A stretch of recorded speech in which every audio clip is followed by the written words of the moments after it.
Aloha and good morning, everyone. It is Tuesday, November 18, 2025, and the time is 9:05 a.m. Will the Committee on Budget please come to order?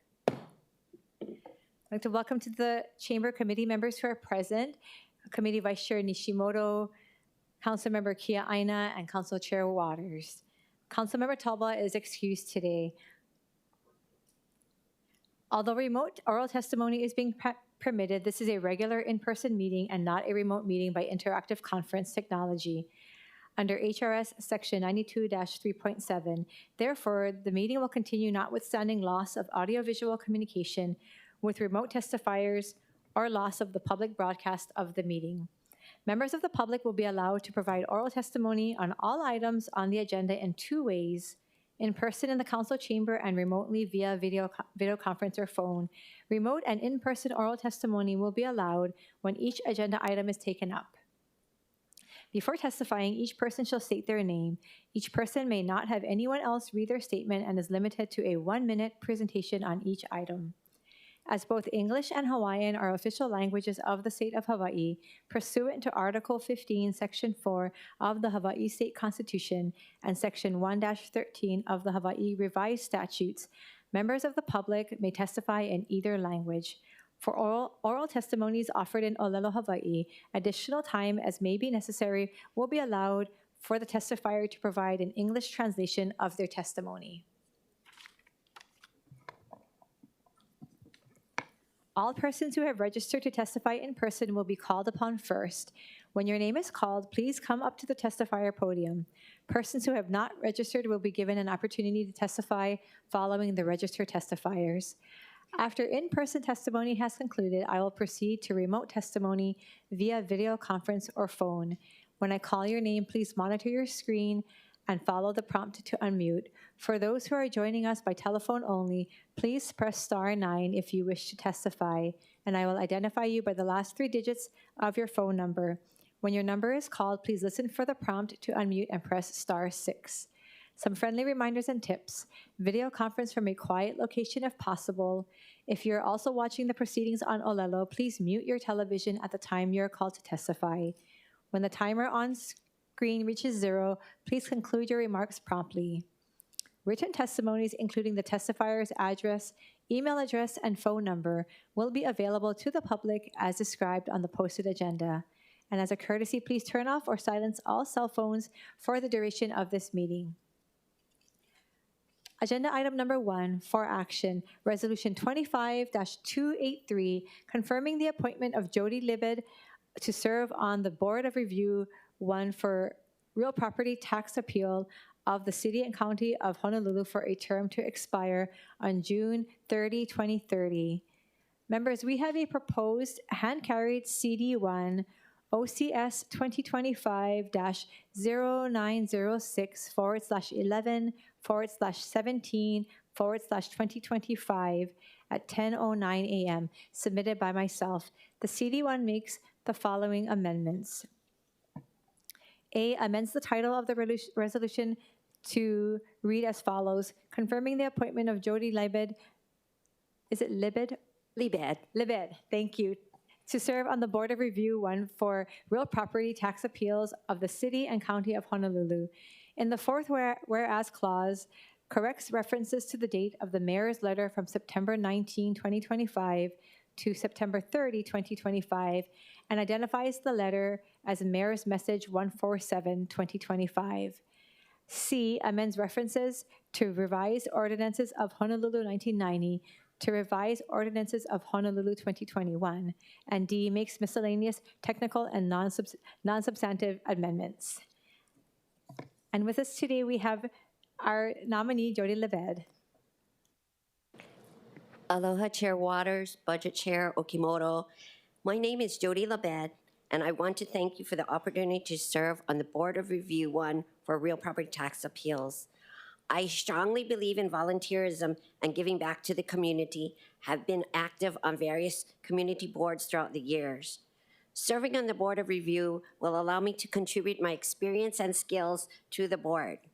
I have a very long-standing interest and real passion for real property tax issues and have been an active member of the Hawaii Association of Realtors Government Affairs Tax Subcommittee, and I was this past chair for the Honolulu Board of Realtors City Affairs Tax Subcommittee. My goal is to support fairness, transparency, and equitable taxation while being mindful of the importance of a balanced city budget paired with tax assessments based on sound valuation. Mahalo for this opportunity. Thank you very much, members. Do we have any questions for the nominee? Thank you very much. Thank you. Seeing no questions, we'll now proceed with in-person oral testimony in the council chamber. Clerks, do we have any in-person testifiers for this item? Chair, there are none. Thank you. Proceeding on with remote testimony. Clerks, do we have any remote testifiers for this item? Chair, there are none. Thank you. Seeing no testimony, members, we are in discussion.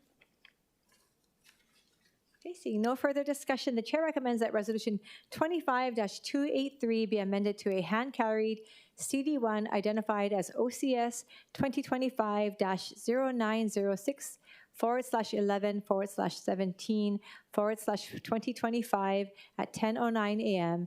Any objections or reservations? Hearing none, the resolution is amended to a CD1. The chair then recommends that Resolution 25-283 CD1 be reported out for adoption. Any objections or reservations? Hearing none, so ordered. Thank you so much, Ms. Leved. Moving on to agenda item number 2, Resolution 25-297, confirming the reappointment of Edmund K.B. Hyun to serve on the Liquor Commission of the City and County of Honolulu for a term to expire on December 31, 2030. With us today, we have Mr. Edmund Hyun. Did I get your name correctly, or am I murdering names today? Correct. Correct. Thank you. Thank you for being here with us. I had a clarification that most people know me as Fred, so it's Edmund Fred Hyun.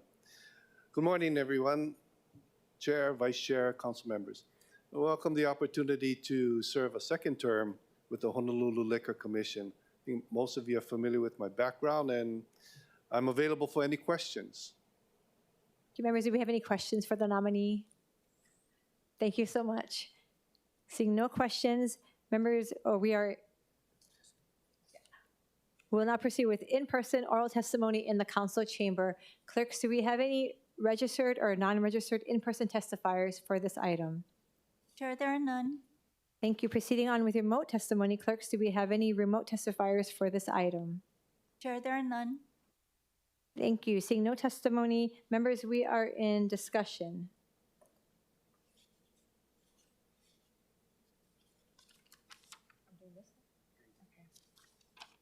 Okay, seeing no further discussion, the chair recommends that Resolution 25-297 be amended to a CD1 to attach an updated voter certificate.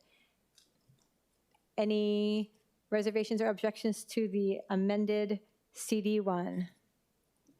Seeing no reservations or objections, the chair recommends that Resolution 25-297 CD1 be reported out for adoption. Any objections or reservations? Hearing none, so ordered. Thank you so much, Mr. Hyun.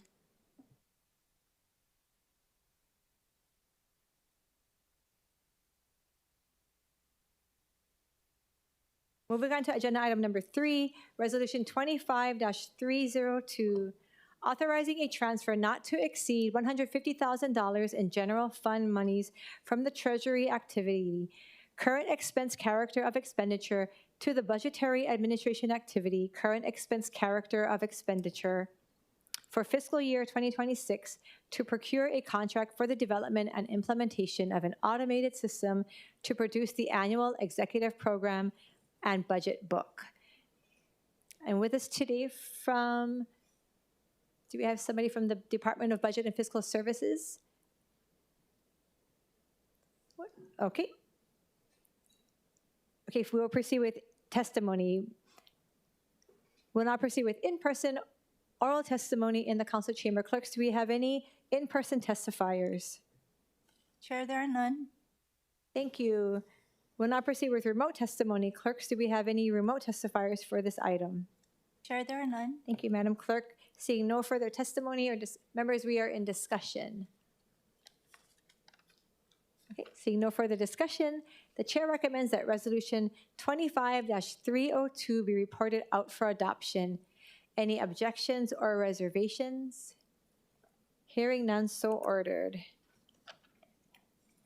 Moving on to agenda item number 4, Bill 55, 2025, establishing fees for the City and County of Honolulu's multifamily rental housing program. Members, we have a proposed CD1 OCS 2025-0833/10/20/2025 at 3:37 p.m. submitted by myself. For your information, the amendments are listed on the agenda. And with us today from the administration, we have our Director Designate from the Department of Housing and Land Management, Mr. Kevin Auger. Aloha. Good morning, Committee Chair Okimoto and honorable council members. Kevin Auger, Director Designate of the Office of Department of Housing and Land Management.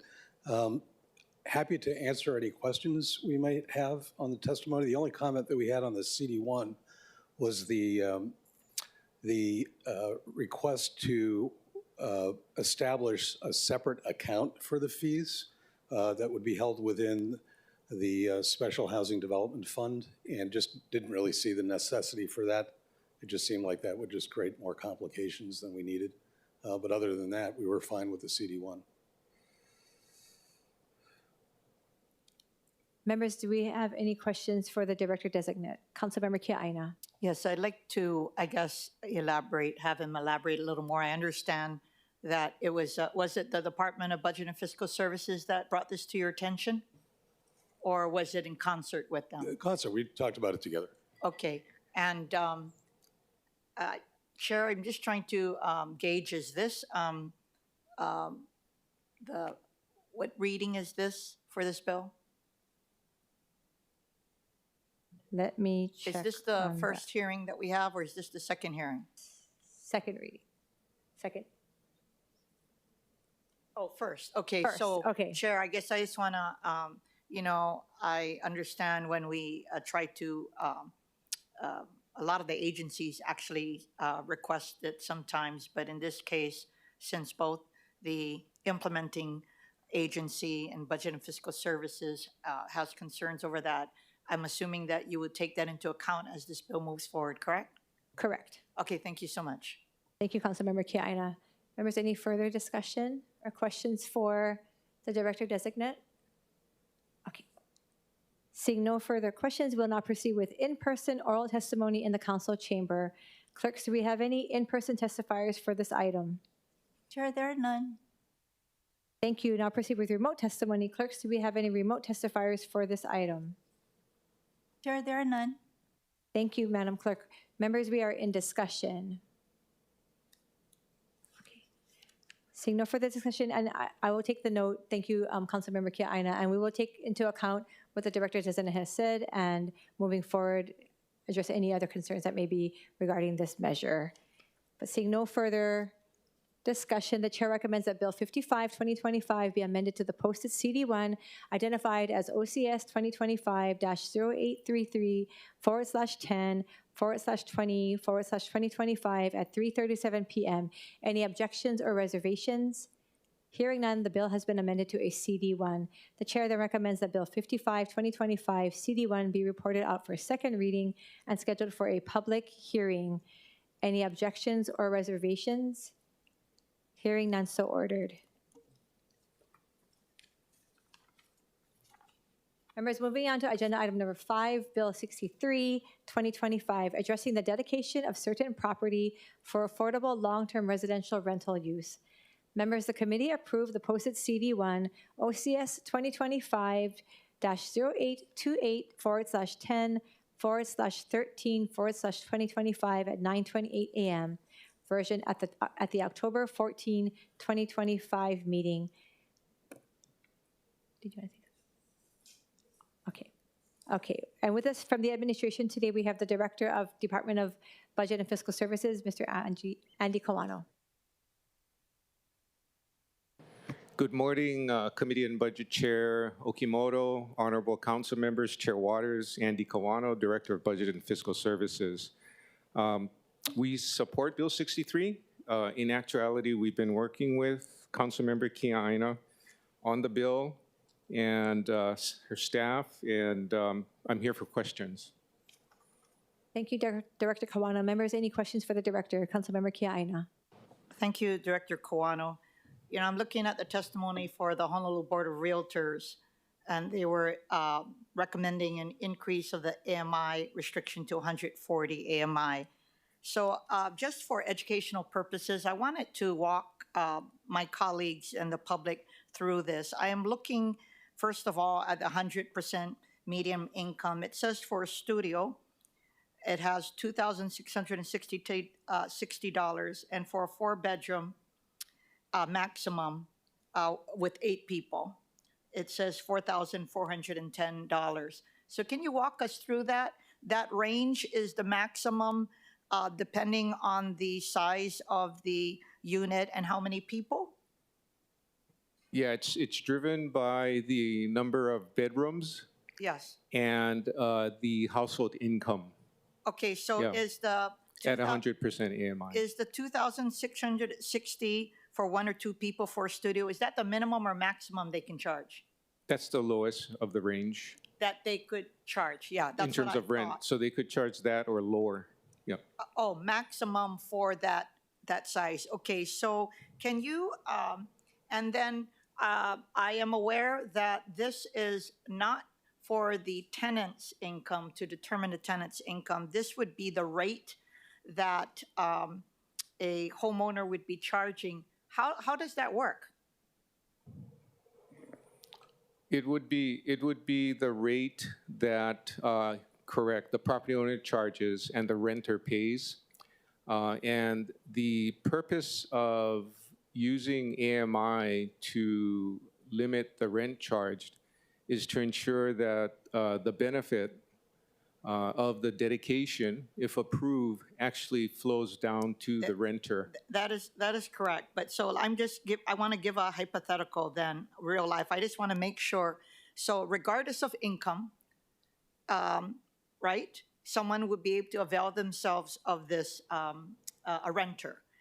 And so what you would do is you would not look at their income. So for 1 bedroom for 1 to 3 people, it says that the maximum that could be charged is $2,850. So that is regardless of the income that the renter makes. Is that correct? No, actually, the renter's income, so the occupants would have to have an income that falls, within the 100% AMI.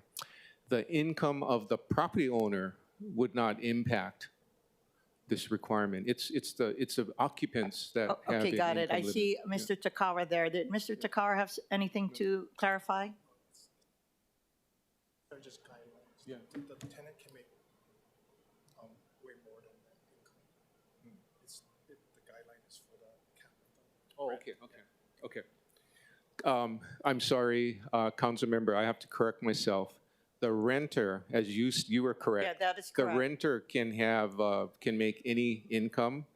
The guidelines at 100 AMI limit the rent to be charged to the renter. Yes, and it would be. That's correct. It would be determined on the size of the occupants, like 4 people, 2 people, 1 person. Yeah, Okay. the number of bedrooms, correct. So my question to you is, if you do the 140% that is being proposed by the Board of Realtors for a studio, the maximum that could be charged for 1 or 2 people living in a studio under 140 AMI is $3,724. And for a 4-bedroom, perhaps with 4 to 8 people, you can charge as much as $6,174, which is kind of like market rate, right? So what is your position with regard to increasing this to either a 120 or 140 AMI?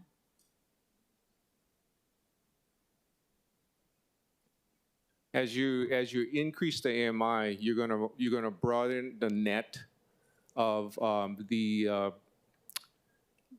homeowners that could possibly qualify the property as being for residential use for rentals. So there's going to be more of a population. Until we get this going, we don't really have we don't know the fiscal impact right now. Okay. Yeah, So it's kind of like the real property tax credit, right? Yes. We don't know the impact until we actually implement the Okay. increased cap.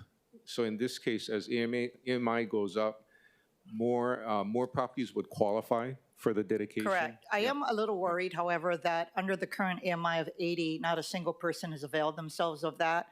So I do want this to work, and I understand what you're saying. And so for my colleagues, what that says is that if you are able to utilize this program as a homeowner, as a rental property, you will be charged at the $3.50 rate as opposed to the various tiers, $4 going up to now 1.3 million. And after that, the second tier at the moment is $11.40. So we could potentially, depending on the number of the people, it would decrease revenues out of the residential A category, correct? Yes, yes. And as you approach the market rent rate, you essentially start to pull people, the 30,000 properties or tax keys Yes. from Res A out, and you put it in residential. So what you're going to do is deteriorate Res A completely. Okay, and 120 also might be too much at this time? I don't know. I think what we should do is implement it and make adjustments Okay. as we move forward. Okay, thank you so much. Thank you for you and your team working with my office. Thank you, Councilmember Kiaina. Members, any further discussions for the director? Okay. Seeing no further discussions, we'll now proceed with in-person oral testimony in the council chamber. Clerks, do we have any in-person testifiers for this item? Chair, there are none. Thank you. Proceeding on with remote testimony. Clerks, do we have any remote testifiers for this item? Chair, there are none. Seeing no further testimony, members, we are in discussion. Councilmember Kiaina. Thank you, Chair. First of all, I'd like to propose a verbal amendment to amend RO8 Section 8-7.6L, lowercase, to provide that the director may, instead of shall, adopt rules for the implementation, administration, and enforcement of the section. And this amendment was requested by the Department of Budget and Fiscal Services. Just as a reminder to my colleagues for what my underlying CD1 does, it seeks to incentivize property owners by allowing their properties to be taxed at the residential rate rather than the residential A rate when owners offer the property as an affordable long-term rental based on the maximum rental rate for residents earning 100% of the area median income. The renter's household income does not have to satisfy this AMI requirement. And as I mentioned a couple of minutes ago, the current law provides for 80% area median income. And because it is not much of an incentive, no property owner has availed themselves of this law. And so I felt that it was a good, well-intended, and I thought that by trying to increase the AMI, we might get some takers. And so not only would it help the homeowner, but it would also increase our inventory for rentals for local families. Thank you. Thank you, Council Floor Leader Kiaina. Members, any further discussion? Chair Waters. Thank you. No, just want to thank Councilmember Kiaina for your hard work on this. I know we've been talking about this for years, I think, so we're almost there. So thank you so much for your hard work. Thank you, Chair Waters. Any further discussion? Okay. Seeing no further discussion, the Chair recommends that Bill 63, 2025 be amended to the posted CD1 identified as OCS 2025-0828/10/13/2025 at 9:28 a.m. and be further amended to incorporate the additional amendments discussed today. Any objections or reservations? Hearing none, the bill has been amended to a CD1. The Chair then recommends that Bill 63, 2025 CD1 be reported out for second reading and scheduling of a public hearing. Any objections or reservations? Hearing none, so ordered.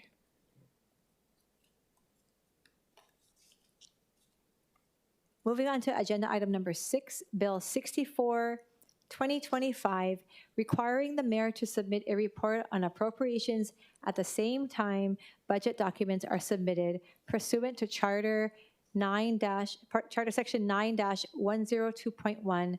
Members, we have a proposed hand-carried CD1 OCS 2025-0889/11/12/2025 at 2:14 p.m. submitted by Council Chair Waters. Chair Waters, would you like to explain your hand-carried CD1?